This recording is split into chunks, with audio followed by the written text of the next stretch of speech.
Hello everyone, कैसे हैं आप सब। तो आज हम आपकी क्लास 8 की मैथ का एक्सरसाइज नंबर 11.1 करेंगे। तो जैसे प्रश्न है, सबसे पहले हम इनका जो कॉन्सेप्ट है, जिन प्रश्नों में यूज होगा, मैं बारी बारी आपको समझाता जाऊंगा, जिससे आपको प्रश्न समझने में बहुत आसानी हो। तो जो पहला प्रश्न है, जैसा कि संलग्न आकृति में दर्शाया गया है, एक आयताकार और एक वर्गाकार खेत के माप दिए हुए हैं। ये वर्ग है और ये आयत है। चूंकि वर्ग क्या होता है, वर्ग वो होता है जिसकी चारों भुजाएं आपस में बराबर होती है, और आयत वो होता है जिसकी आमने सामने की भुजा बराबर होती है। यदि इनके परिमाप समान है, सपोज करो इसका परिमाप यदि 280 है तो इसका परिमाप भी कितना होगा, 280 होगा। ठीक है, यानी दोनों के परिमाप क्या है, समान है। तो किस खेत का क्षेत्रफल अधिक होगा, ये हमें ज्ञात करना है। तो बहुत आसान प्रश्न है। तो जैसे प्रश्न में पहले दो डायग्राम है, मैं आपको ये दोनों डायग्राम बना के बताता हूं। आज हमारी जो एक्सरसाइज है वो है 11.1, जिसका प्रश्न नंबर पहला, यहां पे कुछ दो डायग्राम दिए हुए हैं। एक है वर्ग और एक है आयत। ये वर्ग है और ये हमारी चित्र जो है आयत का है। ठीक है, वर्ग की हमें यहां से और यहां तक की जो भुजा है वो दी हुई है 60 मीटर, और आयत की हमें यहां से और यहां तक की जो भुजा दी हुई है वो दी हुई है 80 मीटर। ठीक है, अब चूंकि हमें पता है वर्ग की यदि एक भुजा 60 है तो इसके सभी भुजा 60-60 होंगी। तो ये भी 60 मीटर, ये वाली भी 60 मीटर और ये वाली भी 60 मीटर। ठीक है, और आयत की आमने सामने की भुजा बराबर होती है। ये यदि 80 है तो ये भी क्या होगा, 80 मीटर होगा। लेकिन हमारे पास ये दोनों चीजें नहीं है, ये दोनों लाइन नहीं है। ठीक है, तो अब इस प्रश्न के अकॉर्डिंग हम क्या करते हैं। हमें प्रश्न में क्या दिया हुआ है, हमें प्रश्न में दिया हुआ है वर्ग की भुजा। वर्ग की भुजा जो कि हमें दी हुई है कितनी, 60 मीटर। और क्या दिया हुआ है, आयत की लंबाई दी हुई है, वो दी हुई है हमें 80 मीटर। ठीक है, आयत की चौड़ाई नहीं है हमारे पास, आयत की लंबाई दी हुई है। ठीक है, और प्रश्न में हमें से क्या बोला है कि जो आयत का परिमाप है, आयत का जो परिमाप है वो किसके परिमाप के बराबर है, प्रश्न में बोला है वर्ग के परिमाप के बराबर है। वर्ग के परिमाप के बराबर है, यही तो प्रश्न में बोला था। तो देखो हम किसका परिमाप निकाल सकते हैं, वर्ग का। क्यों, क्योंकि देखो आयत के परिमाप के लिए हमें पता है आयत का परिमाप का सूत्र होता है लंबाई गुणा चौड़ाई। लंबाई हमारे पास है लेकिन चौड़ाई नहीं है अभी। लेकिन हम वर्ग का परिमाप निकाल सकते हैं, कैसे, जो वर्ग के परिमाप का सूत्र होता है वो होता है 4 गुणा भुजा, होता है नहीं होता। तो 4 गुणा वर्ग की भुजा कितनी है, 60, तो कितनी हो गई 240 मीटर, क्योंकि मीटर में क्वेश्चन था तो मीटर ही आएगा। हमारा वर्ग का परिमाप निकल गया। अब प्रश्न में क्या बोला था हमसे कि जो आयत का परिमाप है वो वर्ग के परिमाप के बराबर है। क्योंकि वर्ग का परिमाप कितना है, 240 मीटर, तो आयत का परिमाप भी कितना हो जाएगा, 240 मीटर हो जाएगा। आया समझ में यहां तक। अब इसके आधार पर हम, लंबाई हमें दी हुई है, हम चौड़ाई आसानी से निकाल सकते हैं। तो अब लगाइए आयत का परिमाप। आयत का परिमाप क्या सूत्र होता है, 2 गुणा लंबाई प्लस चौड़ाई होता है। ठीक है, तो आयत का परिमाप कितना आया, 240 मीटर बराबर 2 गुणा लंबाई कितनी थी आयत की, 80। तो 80 प्लस चौड़ाई हमारे पास नहीं है, तो चौड़ाई को चौड़ाई लिख दो, या चौड़ाई को b से भी रिप्रेजेंट करते हैं, क्योंकि इंग्लिश में ब्रेथ ही बोलते हैं इसको। ठीक है, तो 240 बराबर, ये दोनों जुड़ेंगे नहीं, तो 2 को 80 से गुणा करो 160। इसी प्रकार 2 को चौड़ाई से गुणा करो, 2 चौड़ाई हो जाएगा। ठीक है, अब नंबर को नंबर के पास भेजिए, ये इधर आएगा, प्लस किस में हो जाएगा, माइनस में। सिंबल चेंज होते हैं भैया, प्लस वाला माइनस में हो जाता है, माइनस वाला प्लस में हो जाता है। बराबर 2 चौड़ाई, 240 में से 160 गए तो कितने बच गए, 80 बराबर 2 चौड़ाई। चौड़ाई को बाहर कर दीजिए। जैसे ही आपने बाहर करा, ये जो 2 बटे में था, सॉरी गुणा में था, ये 80 के बटे में चल जाएगा, तो चौड़ाई बराबर क्या आ जाएगी, 40 मीटर आ जाएगी। हमारे पास चौड़ाई देखो आसानी से निकल गई। लेकिन प्रश्न में हमसे क्या बोला था, प्रश्न में हमसे बोला था कि परिमाप समान होने पर खेत का क्षेत्रफल किसका अधिक है, या तो वर्ग का अधिक है या फिर आयत का अधिक है। इन दोनों में से हमें बताना है किसका अधिक है। तो देखिए अब आगे सबसे पहले हम याद करेंगे वर्ग का क्षेत्रफल। आप चाहो तो आयत का क्षेत्रफल भी याद कर सकते हो। हम याद करते हैं वर्ग का क्षेत्रफल, ठीक है। वर्ग का क्षेत्रफल, वर्ग का क्षेत्रफल मतलब होता है भुजा गुणा भुजा या फिर भुजा स्क्वायर बोल दीजिए आप। सूत्र पढ़े होंगे आपने पिछली एक्सरसाइजों में और पिछले क्लासों में भी, यही प्रश्न होता है वर्ग का क्षेत्रफल का। तो भुजा कितनी थी हमारे पास वर्ग की, अभी हमने देखी थी। वर्ग की जो भुजा थी वो हमारे पास थी 60। तो हम क्या कर देंगे, 60 का स्क्वायर कर देंगे, और स्क्वायर मतलब होता है उसी संख्या को 2 बार गुणा करना है। तो 6 चांग 3600 आ गया। किसमें क्वेश्चन था, क्वेश्चन था मीटर में। और भैया एक बात ध्यान रखना, जब भी क्षेत्रफल होता है तो पावर में 2 आता ही आता है, जिसको स्क्वायर बोलते हैं हम। अब वर्ग का निकल गया, अब निकालेंगे आयत का क्षेत्रफल। आयत का क्षेत्रफल, और आयत का क्षेत्रफल क्या होता है, लंबाई गुणा चौड़ाई, लेंथ इनटू ब्रेथ इंग्लिश में बोलते हैं, इसलिए मैंने शॉर्ट में लिख दिया। क्योंकि लंबाई कितनी है, लंबाई हमें दी हुई थी 80 मीटर थी, और चौड़ाई हमने निकाली थी कितनी थी, 40 मीटर। तो 80 गुणा 40 कर दीजिए, 80 गुणा 40 कितना हो गया, 8 चौके 3200 मीटर स्क्वायर, ठीक है। हमसे क्वेश्चन में क्या पूछा था कि किस खेत का क्षेत्रफल अधिक होगा, अतः वर्गाकार खेत का क्षेत्रफल अधिक होगा। आगे समझ में आपको, देखो बहुत आसान प्रश्न था। बारी बारी से मैं पहले ही आपको पूरे क्वेश्चनों के कॉन्सेप्ट नहीं समझाकर, मैं एक एक क्वेश्चन में जो कॉन्सेप्ट आ रहे हैं हम उनको पहले समझ लेंगे, जिससे क्या है इस प्रकार आसानी से प्रश्न सोल्व हो जाएंगे, ठीक है। तो प्रश्न नंबर 2, श्रीमती कौशिक के पास चित्र में दर्शाए गए मापों वाला एक वर्गाकार प्लॉट है। ये प्लॉट है भैया बाहर जो दिया हुआ है, वह प्लॉट के बीच में एक घर बनाना चाहती है। ये बीच में घर बन गया, घर के चारों ओर एक बगीचा विकसित किया गया है। ये जो देख रहे हो ना आप, ये ब्लैक ब्लैक जो दिया हुआ है राउंड टाइप में, यहाँ पर क्या बनाया गया है, यहाँ पर एक बगीचा बनाया गया है। 55 रुपए प्रति वर्ग मीटर की दर से इस बगीचे को विकसित करने का व्यय ज्ञात करना है। हमें पहले सबसे पहले तो निकालेंगे इस बगीचे का क्षेत्रफल, क्योंकि जब क्षेत्रफल निकलेगा तभी हम इसका जो खर्चा काम में आया है, यानी जितना खर्चा हुआ है वो हम निकाल पाएंगे, ठीक है। तो प्रश्न को समझिए किस प्रकार निकालेंगे हम। यदि मैं पूरे प्लॉट में से घर को हटा दूं, इस पूरे प्लॉट में से यदि मैं घर को हटा दूं तो मेरे पास बगीचा निकलेगा, नहीं निकलेगा, निकल जाएगा।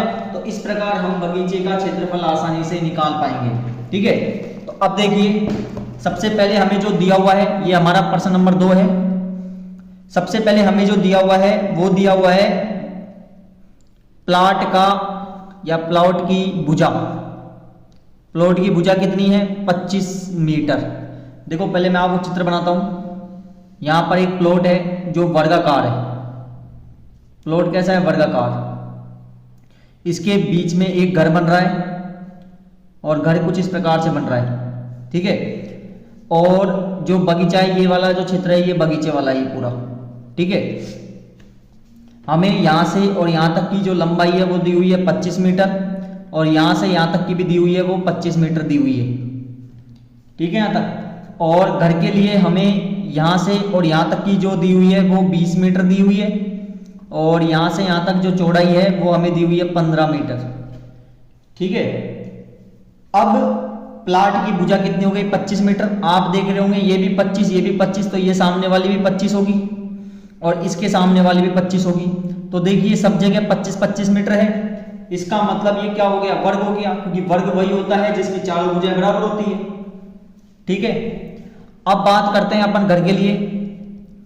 तो घर में देखिए ये 20 तो ये 20 मीटर होगा, और ये 15 तो ये 15 मीटर होगा। तो घर के लिए देखो आमने सामने वाली भुजा बराबर है, और जब आमने सामने वाली भुजा बराबर है तो घर कैसा हो गया, एक आयताकार हो गया। ठीक है, तो घर के लिए हमें जो लंबाई दी हुई है वो 20 मीटर दी हुई है, और जो चौड़ाई दी हुई है वो हमें 15 मीटर दी हुई है। ठीक है, निकालना क्या है, हमें बगीचे का क्षेत्रफल निकालना है। सबसे पहले तो बगीचे का क्षेत्रफल, क्योंकि बगीचे का क्षेत्रफल कैसे निकलेगा, प्लाट का क्षेत्रफल में से के क्षेत्रफल में से जब हम घर का क्षेत्रफल माइनस करेंगे तब हमारे पास बगीचे का क्षेत्रफल निकलेगा। और प्लाट कैसा है, वर्गाकार है, इसलिए यहां पर किसका लगेगा, वर्ग का क्षेत्रफल लगेगा।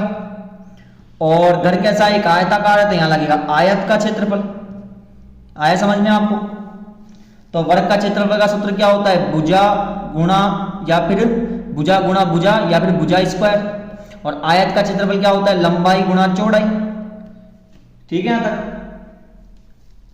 तो हमें प्लाट के क्षेत्रफल की भुजा कितनी दी हुई है, प्लाट की भुजा दी हुई है हमें 25 मीटर, जो कि स्क्वायर लगा देंगे हम, माइनस लंबाई गुणा चौड़ाई 20 गुणा 15, 25 का स्क्वायर मतलब 25 गुणा 25 करोगे 625, और 15 गुणा 30 300 बराबर 325 मीटर स्क्वायर, क्योंकि क्षेत्रफल मैंने पहले बताया था वो स्क्वायर है।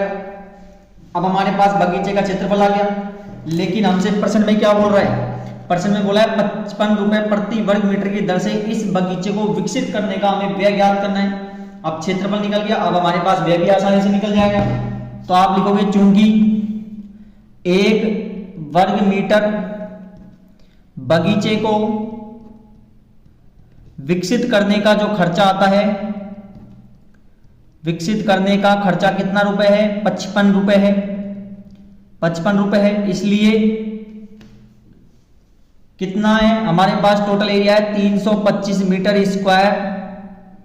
बगीचे क्षेत्रफल को विकसित करने का खर्चा आएगा, देखो 1 मीटर पर 55 है तो 325 पे कितना हो जाएगा, गुणा 55 कर देंगे, तो ये आ जाएगा हमारे पास 17,875 रुपए।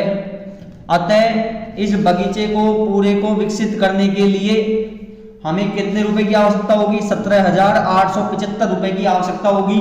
यही हमारा प्रश्न नंबर 2 का आंसर है। ठीक है, तो अब देखिए प्रश्न नंबर 3, जैसा कि आरेख में दर्शाया गया है, एक बगीचे का आकार मध्य में आयताकार है, मध्य में आयताकार है और किनारों पर अर्धवृत्त के रूप में है, किनारों पर अर्धवृत्त है और अर्धवृत्त 2 बन रहे हैं। इस बगीचे का परिमाप और क्षेत्रफल हमें ज्ञात करना है। आयत की लंबाई हमें हिंट दी हुई है, तो एग्जाम में ऐसा तो पॉसिबल है नहीं कि दे दे। ठीक है, तो हम किस प्रकार इस प्रश्न को करेंगे। प्रश्न नंबर 3, सबसे पहले जो डायग्राम बन रहा है, मध्य में आयताकार है और किनारों से क्या है, अर्धवृत्त है। ये मैंने डायग्राम इस प्रकार से बना दिया। ठीक है, हमें पूरी लंबाई यहां से और यहां तक की जो दी हुई है वो 20 मीटर है, और यहां से यहां तक की जो लंबाई है वो 7 मीटर है। हमें ज्ञात क्या करना है, हमें सबसे पहले ज्ञात करना है बगीचे का परिमाप। देखो परिमाप और क्षेत्रफल, पहले अंतर बता देता हूं आपको क्या होता है। परिमाप क्या होता है, जैसे आपने ये आयत है, तो आयत के जो ये किनारे होते हैं ना, ये वाले, इनका जब भी हम ज्ञात करेंगे, ये वाली जो किनारे हैं ये वाले कहलाएंगे परिमाप, और जब भी आप इनका अंदर का ज्ञात करेंगे तब कहलाएंगे क्षेत्रफल। बेटा समझ। इसी प्रकार हमारे चाहे अर्धवर्त ले लो चाहे पूरा वर्त ले लो, तो जो पूरा वर्त का ये वाला जो क्षेत्र है, ये वाला जो हम ज्ञात करेंगे, ये वाला कहलाता है परिमाप। और ध्यान रखना, परिमाप का जो दूसरा नाम है वृत्त में, वो हम बोल सकते हैं परिधि, परिधि भी बोलते हैं। तो परिधि एक किनारे वाले होते हैं ना, इनको बोलते हैं। और बात करते हैं क्षेत्रफल की, तो जो अंदर वाला भाग होगा ये कहलाएगा हमारा क्षेत्रफल। बेटा समझ में आप। तो इसी के आधार पर हमको करना है। सबसे पहले हम ज्ञात करते हैं आयत की लंबाई और चौड़ाई। आयत की पहले लंबाई निकालते हैं। अब देखो लंबाई आयत कहां से कहां तक है, यहां से और यहां तक। ठीक है, बाकी दोनों के साइड क्या बन रहे हैं, अर्धवृत्त बन रहे हैं। तो हमें क्या करना होगा, ये भुजा आपको जो ये है ये हटानी होगी और इधर से भी हटानी होगी। तो हटाने के लिए आपने देखा यहां पर एक अर्धवृत्त इस प्रकार से बन रहा है। ठीक है, चूंकि हमें पता है, पहले वर्त अर्धवर्त की निकाल लेते हैं अपन। अर्धवर्त का परिमाप निकालना, इसका जो सूत्र होता है वो होता है, देखो सबसे पहले अर्धवर्त का जो परिमाप है, अर्धवर्त का परिमाप बोलो चाहे परिधि बोलो, उसका सूत्र होता है पूरे वर्त का होता है 2πr, और आधे का मतलब 2 का भाग दे दो, तो 2 से तो 2 कट गया, तो क्या बच गया πr। r को हम बोलते हैं त्रिज्या, क्या बोलते हैं, r को हम बोलते हैं त्रिज्या, r को बोलते हैं त्रिज्या। और त्रिज्या निकालने के लिए वो होती है व्यास की आधी। त्रिज्या क्या होती है, व्यास की आधी होती है। मैं बारी बारी आपको पूरा कॉन्सेप्ट दे रहा हूं, मैंने स्टार्टिंग में नहीं बताया इस चक्कर में, क्योंकि आपको प्रश्न जब आएगा तब और आसानी से समझ आ जाए, इसलिए मैंने कराया है, ठीक है। तो व्यास की आधी होती है। अब आप देख रहे हैं ये जो भाग है, ये वाला जो मैंने निकाला है, तो ये वाली जो भुजा है ना, ये वाली भुजा, ये कहलाती है व्यास, जो कि हमें कितना दिया हुआ है 7। तो व्यास की आधी कर दो, 2 का भाग 7 में दोगे कितना आएगा, 3.5 मीटर आ जाएगा। तो ये हमारी त्रिज्या आसानी से निकल गई। अब व्यास की आधी है, तो मतलब ये भुजा आपने ये निकाली ना, भी इसका आधा निकाला है, तो मतलब ये यहां से यहां तक भी 3.5 और यहां से यहां तक भी 3.5 है। तो क्या समझे आप, तो यहां तक भी कितना होगा, ये 3.5 होगा, दोनों की भुजा बराबर है, ये भी 7 है, तो ये भी कितना होगा, 3.5 होगा। अब आपको पता चल गया होगा, यदि मैं 20 में से ये 3.5 और 3.5 हटा दूं दोनों, तो आयत की लंबाई निकल जाएगी। तो 20 में से हमें घटाना है 2 बार, 3.5 घटा दो, तो 20 माइनस 2 को 3.5 से गुणा करो 7, तो 13 मीटर आ गया, ठीक है ना तक। अब आयत की जो चौड़ाई है वो तो हमें दी हुई है, ये तो लंबाई हो गई, तो ये जब 13 है तो ये भी 13 होगी, ये 7 है तो ये वाली 7 है, तो मतलब ये 7 मीटर हो गई। क्लियर है, यहाँ तक सब चीज निकल गया हमारे पास। अब हमें जो प्रश्न में ज्ञात करना है वो ज्ञात करना है बगीचे का सबसे पहले तो परिमाप, बगीचे का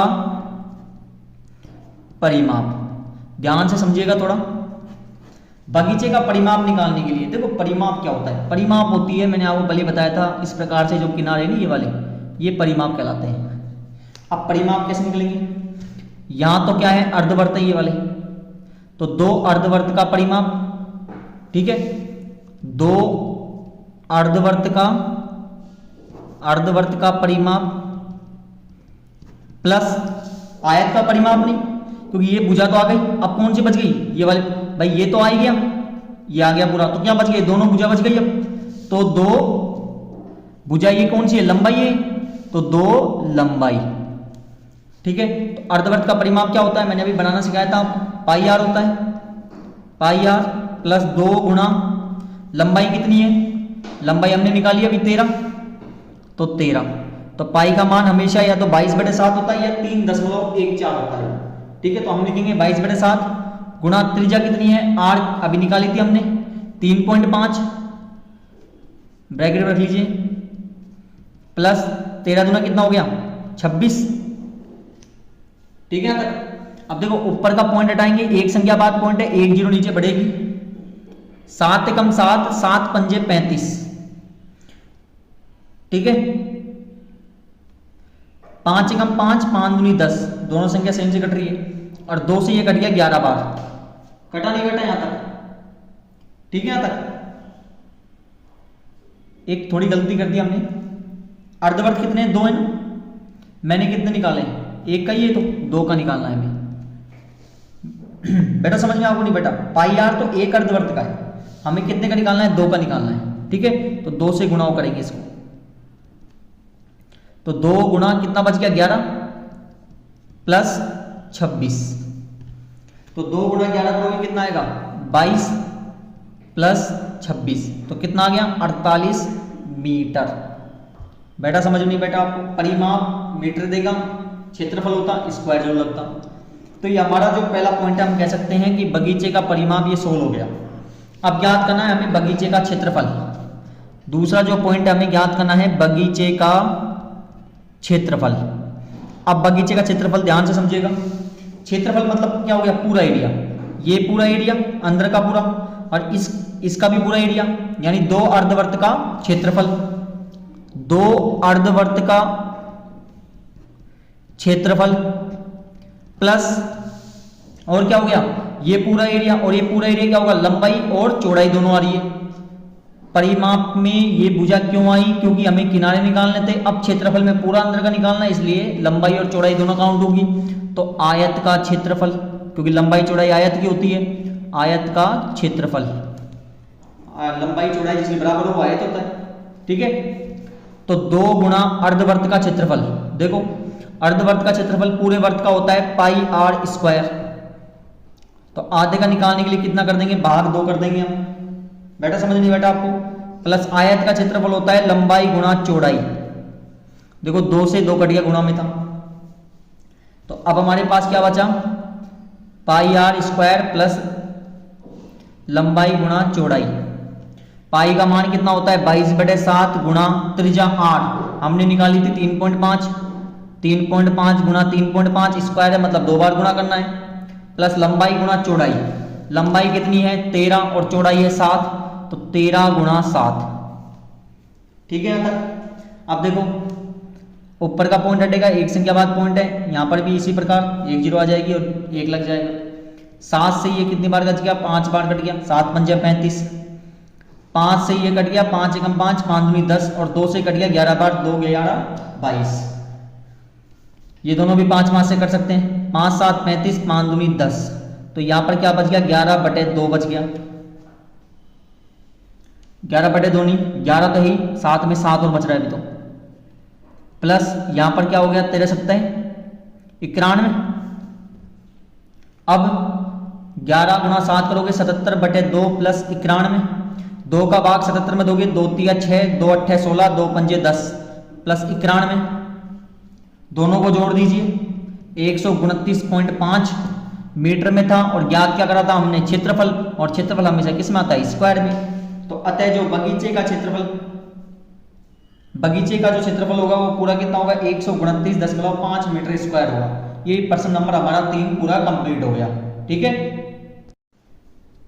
अब देखिए प्रश्न नंबर 4, फर्श बनाने के लिए उपयोग की जाने वाली एक टाइल का आकार समांतर चतुर्भुज का है, जिसका आधार 24 और संगत ऊंचाई 10 सेंटीमीटर है। 1080 वर्ग मीटर क्षेत्रफल के एक फर्श को ढकने के लिए ए शीट कितनी टाइलों की आवश्यकता है, हमें बतानी है। टाइलों की कितनी आवश्यकता होगी जब हमारा कुल क्षेत्रफल है 1080 और जो टाइल आती है वो 24 आधार की और 10 सेंटीमीटर ऊंचाई की आती है। तो हमें याद करनी है टाइलों की संख्या। देखो बहुत आसान प्रश्न है। सबसे पहले देखिए थोड़ा सा मैं आपको समझा दूं किस प्रकार होगा ये। जैसे सपोज करो ये एक फर्श कुछ इस प्रकार से है, ठीक है, एग्जाम्पल दे रहा हूं आपको। और इसका जो मैं एग्जाम्पल देता हूं कि पूरा एरिया जो कुल क्षेत्रफल है इस फर्श का पूरे का, वो कुल क्षेत्रफल है 100 मीटर स्क्वायर। और मैं आपसे बोल दूं कि इनमें जो प्रत्येक टाइल है उसका जो क्षेत्रफल है वो हमें दिया हुआ है 10 मीटर स्क्वायर आएगा, क्योंकि क्षेत्रफल स्क्वायर आएगा, ये बात कॉमन चीज है। तो मैं आपसे पूछूं तो बताओ टाइलों की संख्या क्या होगी, ये हमें बतानी है। तो हमेशा आप बात ध्यान रखना, कुल क्षेत्रफल में से एक टाइल का क्षेत्रफल आप भाग देने पर, कुल क्षेत्रफल में एक टाइल का क्षेत्रफल का भाग देने पर हमेशा टाइलों की संख्या या जो भी हमें लगाना है, चाहे पत्थर लगाना है चाहे ईंट लगानी है, उनका क्षेत्रफल निकल जाएगा। तो आप क्या लिखोगे, कुल क्षेत्रफल में हम एक टाइल या प्रत्येक टाइल का क्षेत्रफल का भाग देंगे तब हमारे पास टाइलों की संख्या आ जाएगी। समझ बैठा नहीं बैठा आपको? तो इसी प्रकार ये प्रश्न नंबर जो 4 है वो कंप्लीट होगा, ठीक है। सबसे पहले हमें जो समांतर चतुर्भुज है, ये डायग्राम वैसे समझाया मैंने, ये प्रश्न के अकॉर्डिंग नहीं है, ये आपको मैंने बेसिक के आधार पर समझाया है, ठीक है। तो समांतर चतुर्भुज है, उसका आधार हमें दिया हुआ है 24 सेंटीमीटर और ऊंचाई दी हुई है 10 सेंटीमीटर, ठीक है। और कुल क्षेत्रफल हमें दिया हुआ है इस समांतर चतुर्भुज का, जो कि हमें दिया हुआ है 1080 वर्ग मीटर, मतलब मीटर स्क्वायर, ठीक है। यहां तक ज्ञात क्या करनी है, हमें ज्ञात करनी है टाइलों की संख्या ज्ञात करनी है, टाइलों की संख्या हमें ज्ञात करनी है। बहुत आसान प्रश्न है, मैंने बता दिया आपको कैसे होगा। सबसे पहले हम ज्ञात करेंगे यहां पर की एक फर्श की एक टाइल का क्षेत्रफल, ठीक है, एक टाइल का क्षेत्रफल। और टाइल का क्षेत्रफल निकालने के लिए समांतर चतुर्भुज में आधार गुणा ऊंचाई दी हुई है, तो आधार को जब हम गुणा ऊंचाई से कर देंगे तो हमारे पास एक टाइल का क्षेत्रफल निकल जाएगा। आधार कितना है, आधार 24 है, गुणा 10 ऊंचाई है, तो 240 मीटर स्क्वायर, क्योंकि क्षेत्रफल स्क्वायर आएगा, ठीक है। अब टाइलों की संख्या ज्ञात करने के लिए मैंने सूत्र बताया था आपको, टाइलों की संख्या ज्ञात करने के लिए कुल क्षेत्रफल में भाग देंगे हम किसका, एक टाइल के क्षेत्रफल का, ठीक है। कुल क्षेत्रफल कितना है। अब एक गड़बड़ी हमने फिर कर दी। क्या गड़बड़ी करिए, देखो आपको एक चीज मैच करनी है, यहाँ सेंटीमीटर था ये, तो यहाँ पे सेंटीमीटर स्क्वायर आएगा, ठीक है, क्योंकि सेंटीमीटर भी तो था ये। जब तक ये इक्वल नहीं है, देखो यहाँ पर मीटर स्क्वायर है, यानी यहाँ मीटर है और यहाँ पर सेंटीमीटर है, तो इनको आपको इक्वल करना होगा, ठीक है। चाहो तो आप यहाँ पे इक्वल कर लो, इनको मीटर बना दो। मीटर बनाने के लिए 1 मीटर में 100 होते हैं, तो 24 में 100 का भाग दे दो, और इसी प्रकार 10 में भी 100 का भाग दे दो, तो मीटर हो जाएगा। देखो जब तक नाम जो ये दिए हुए हैं ना मीटर सेंटीमीटर बराबर नहीं होंगे, तब तक आंसर नहीं आएगा, और ठीक प्रकार आंसर आएगा भी नहीं। तो हमें क्या करना होगा, इनका अब मैं यहाँ इनका चेंज कर देता हूँ, ये सेंटीमीटर इसको मीटर में कर देता हूँ, या आप चाहो तो जो कुल क्षेत्रफल है नीचे कर देता हूँ मैं यहाँ पे, कुल क्षेत्रफल किस में दिया हुआ है, मीटर में दिया हुआ है, इसको सेंटीमीटर स्क्वायर में कन्वर्ट कर दो, क्योंकि यहाँ पर भी सेंटीमीटर नहीं आ रहा है, ठीक है। क्योंकि हमें पता है 1 मीटर में होता है 100 सेंटीमीटर, ठीक है। स्क्वायर लग रहा है तो ये 2 बार गुणा हो जाएंगे। स्क्वायर का मतलब क्या होता है, 2 बार गुणा करना है, तो 100 गुणा 100 कितना हो गया, 10,000 सेंटीमीटर स्क्वायर। बेटा समझ में नहीं बेटा आपको, तो अब इसको 10,000 से गुणा कर दीजिए, जो ये सेंटीमीटर में कन्वर्ट हो जाएगा। 1080 को 10,000 से गुणा कर दो आप, तो 180 1 2 3 4 5 1 2 3 4 5 किस में हो गया, सेंटीमीटर स्क्वायर में हो गया, ठीक है। मैंने आपको यहाँ भी बता दिया, आप चाहते तो यहाँ भी कन्वर्ट कर सकते थे, सेंटीमीटर को मीटर में कर दो, या यही मीटर को सेंटीमीटर में कर दो, तो भी आपको 10,000 से गुणा करना होगा, क्योंकि 1 मीटर में 100 सेंटीमीटर होते हैं, स्क्वायर लग रहा है, इतना मतलब 100 गुणा 100 10,000, ठीक है। अब कुल क्षेत्रफल कितना आ गया, 180 टाइम 0 अपॉन एक टाइल का क्षेत्रफल हमने निकाला था अभी 240 सेंटीमीटर, अभी दोनों सेंटीमीटर में है स्क्वायर में, ठीक है। 0 से 0 कट गया, 24 का भाग दो आप इसमें, तो 24 का भाग देने पर हमारे पास आएगा 45,000। तो अतः जो टाइलों की संख्या होगी, टाइलों की जो संख्या होगी वो हमारे पास होगी 45,000। यही हमारे प्रश्न नंबर जो 4 है इसका आंसर होगा, ठीक है। हमारा प्रश्न नंबर 5, एक चींटी किसी फर्श पर बिखरे हुए विभिन्न आकारों के भोज्य पदार्थ के टुकड़े के चारों ओर घूम रही है। भोज्य पदार्थ के किस टुकड़े के लिए चींटी को लंबा चक्कर लगाना पड़ेगा। स्मरण रखिए कि वृत्त की परिधि यानी सी मतलब सरकमफ्रेंस, और सरकमफ्रेंस को हिंदी में परिधि बोलते हैं, का सूत्र होता है 2πr, जहां r कोई वृत्त की त्रिज्या होती है, की सहायता से हमें प्राप्त की जा सकती है। यहाँ पर जो भोज्य पदार्थ के 3 टुकड़े हैं और इन टुकड़ों के अकॉर्डिंग वो चल रही है, तो हमें बताना है कि चींटी किस डायग्राम में अधिक दूरी तय करेगी, ये हमें बताना है। तो सबसे पहले हम प्रश्न नंबर 5वें का पहला पॉइंट, और डायग्राम कुछ इस प्रकार से बन रहा है, यहां से और यहां तक की जो हमें दी हुई है वो 2.8 सेंटीमीटर दी हुई है। अब देखिए मैंने आपको लास्ट प्रश्न में यही बताया था कि चींटी इन पे चल रही है यहाँ पर, और ये क्या हो गई, बॉर्डर लाइन हो गई, और बॉर्डर लाइन मतलब होता है परिधि, या आप परिमाप भी बोल सकते हैं। और चींटी यदि अंदर चलती तो इसका मतलब होता है क्षेत्रफल, लेकिन अभी यहाँ पर चल रही है तो इसका मतलब क्या याद करना है हमें, अर्धवर्त का यहाँ पर क्या हो गया, परिमाप हो गया। बेटा समझ नहीं बेटा आपको, तो ये तो देखो एक तो यहाँ पर चल रही है और एक यहाँ पे चल रही है, एक तो यहाँ चल रही है, ये तो क्या हो गया, अर्धवर्त हो गया। तो आप लिखोगे चींटी द्वारा चली गई दूरी, चींटी द्वारा चली गई दूरी बराबर, तो कैसे निकालेंगे, एक तो अर्धवर्त का परिमाप, अर्धवर्त का परिमाप बोलो चाहे परिधि बोलो, प्लस अब इस वाली जो भुजा है इसको क्या बोलेंगे, ये क्या कहलाती है, मैंने बताया था वो व्यास कहलाती है, तो प्लस व्यास। समझ बैठा नहीं बेटा? ये एक अर्धवर्त हो गया और ये अर्धवर्त में यहाँ पर भी चल रही है, तो इसका मतलब देखो यहाँ पर भी चलेगी, तो ये व्यास हो गया। अर्धवर्ती का परिधि का सूत्र होता है 2πr, और आधा है तो मतलब 2, पूरे वर्त का होता है 2πr। ठीक है, पूरा यदि वर्त होता इस प्रकार पूरा वर्त होता तो इसका जो सूत्र होता वो 2πr होता। अभी अर्धवर्त है तो मतलब आधा हो गया, तो 2/2 भाग दे देंगे, प्लस व्यास। ठीक है, सबसे पहले ज्ञात करते हैं r यानी त्रिज्या, और हमें पता है त्रिज्या क्या होती है, व्यास की आधी होती है। क्योंकि व्यास हमें कितना दिया हुआ है 2.8 सेंटीमीटर, 2 का भाग दे दो 1.4 सेंटीमीटर त्रिज्या आ गई। ठीक है, अब अर्धवर्त की परिधि में देखो 2 से तो 2 कट गया, पाई का मान 22/7 प्लस गुणा r, त्रिज्या कितनी है, त्रिज्या है 1.4 प्लस व्यास कितना है 2.8, बताया था आपको भी 2.8 सेंटीमीटर। अब पॉइंट हटाइए, एक संख्या बाद पॉइंट 1 0 बढ़ जाएगी, 7 × 7 7 दूनी 14, और 2 से ये कट गया कितने बार 5 बार, 5 का भाग 22 में दोगे कितना आएगा 4.4, 5 चौके 20, 4 बच जाएगा, 10 में लगाओगे 0 लगाओगे तो 5 चौके 20 बार जाएगा, प्लस 2.8, दोनों को जोड़िए 8 4 12, 4 2 6 7। तो पहले जो डायग्राम में है उसमें चींटी जो दूरी तय करेगी वो करेगी 7.2 सेंटीमीटर। ठीक है, अब बात करते हैं इसके दूसरा डायग्राम बी वाला, ये बी, इस डायग्राम का निकालना है हमें। तो देखिए ये किस प्रकार बन रहा है, इस प्रकार से डायग्राम बन रहा है।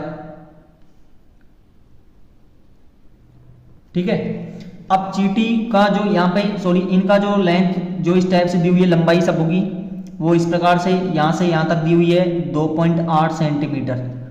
अब चींटी कैसे चल रही है, ये 1.5 है तो ये भी 1.5 होगा, और ये 2.8 है तो ये भी 2.8 होगा। ठीक है, अब चींटी कहाँ पे चल रही है, एक तो 3 इन प्रकार भुजाओं पे चल रही है। ठीक है, और कहाँ चल रही है, एक चल रही है अर्धवर्त पर, ये अर्धवर्ती तो है। ठीक है, तो कहाँ पे चल रही है, एक तो चल रही है अर्धवर्त पर, वही लिखोगे पहले आप, चींटी द्वारा तय की गई दूरी। तो चींटी कहाँ चल रही है, एक तो अर्धवर्त पर, अर्धवर्त का परिमाप या परिधि बोल लो, प्लस और कहाँ चल रही है 1.5, 2.8 और 1.5, 1.5 प्लस 2.8 प्लस 1.5। समझ बैठा आपको? अर्धवर्त का परिधि या परिमाप का सूत्र मैंने आपको बताया था बनाना, πr प्लस इन सबों को जोड़ दो, 1.5 प्लस 1.5 कितना हो गया 3.0, और 3.0 प्लस 2.8 कितना हो गया 5.8। ठीक है, त्रिज्या ज्ञात करिए पहले, त्रिज्या क्या होती है, व्यास की आधी। अब व्यास कितना होगा, देखो ये वर्त है, इसका वर्त का ये व्यास होगा, यहां से यहां तक की जो भुजा है वो व्यास ही कहलाती है, इसकी वर्ती है। तो व्यास कितना है 2.8 बटे 2 कर दो, 1 पॉइंट कितना आ गया 4 आ गया, ये व्यास हमारे पास निकल गया। अब पाई का मान 22/7 गुणा त्रिज्या अभी निकाली 1.4 प्लस 5.8, 10 मतलब हटाइए 1 0 लग जाएगी नीचे, पॉइंट हट गई, 7 × 7 7 दूनी 14, और 2 से कट गया 5 बार, 5 का भाग 22 में दोगे कितना आएगा 4.4 प्लस 5.8, 8 4 12, 5 और 4 9 और 1 कितना हो गया 10, तो 10.2 सेंटीमीटर चलेगी। दूसरे डायग्राम में परिधि निकाल रहे हो या परिमाप निकाल रहे हो, हमेशा सेंटीमीटर आएगा, क्षेत्रफल होता तो फिर इसके ऊपर स्क्वायर लग जाता। ठीक है, अब देखिए इसका अगला थर्ड पॉइंट। अब जो थर्ड पॉइंट है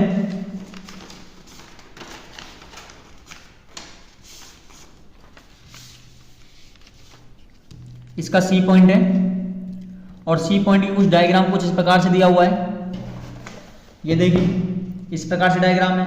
अब यहां पर जो चींटी द्वारा चली गई दूरी है वो हमें ज्ञात करनी है। ये डायग्राम कुछ इस प्रकार से बन रहा है। ठीक है, यहां से यहां तक दिया हुआ है हमें 2 मीटर 2 सेंटीमीटर, यहां से और यहां तक दिया हुआ है 2 सेंटीमीटर, और यहां से और यहां तक की जो भुजा दी हुई है वो 2.8 सेंटीमीटर दी हुई है। ठीक है, अब चींटी कैसे चलेगी, चींटी एक तो यहां से और यहां तक चलेगी, तो 2 + 2 तो ये हो गया, और एक इधर चलेगी, और ये क्या हो गया अर्धवर्त हो गया। ठीक है, तो चींटी द्वारा चींटी द्वारा तय की गई दूरी एक तो कहाँ चलेगी, अर्धवर्त पर, तो अर्धवर्त की परिधि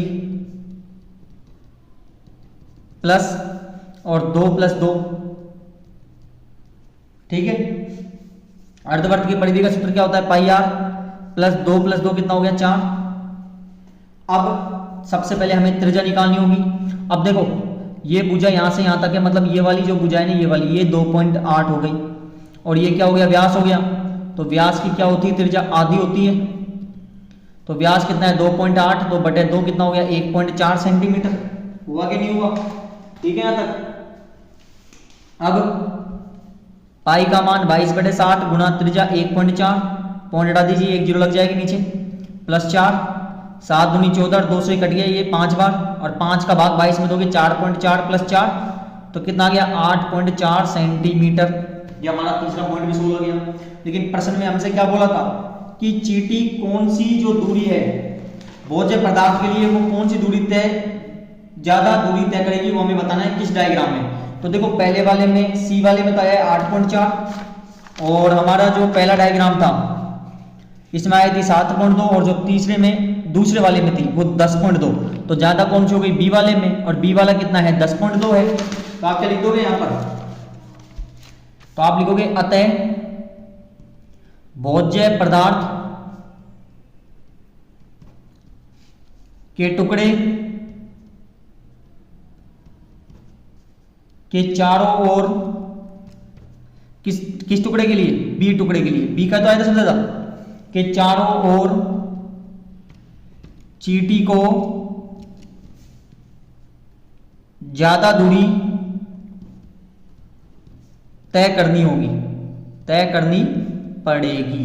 और हमने दिखा लिया तीनों का कि कितनी प्रकार की दूरियां तय करेगी, तीनों हमने बता ही दिया। और सबसे ज्यादा आई थी जो आई थी हमारी बी वाला, ठीक है ना। ये हमारा प्रश्न नंबर जो 5 है ये भी पूरा कंप्लीट हो गया, ठीक है। तो आज हमने आपकी एक्सरसाइज 11.1 पूरे प्रश्न नंबर 5 तक कंप्लीट कर लिए हैं। नेक्स्ट पार्ट में हम 11.2 करेंगे। तो प्रत्येक वीडियो देखने के लिए चैनल को सब्सक्राइब करें, लाइक करें और वीडियो को जरूर शेयर करें, और कमेंट करके बताएं आपको किस प्रकार समझ आया। बहुत बहुत धन्यवाद।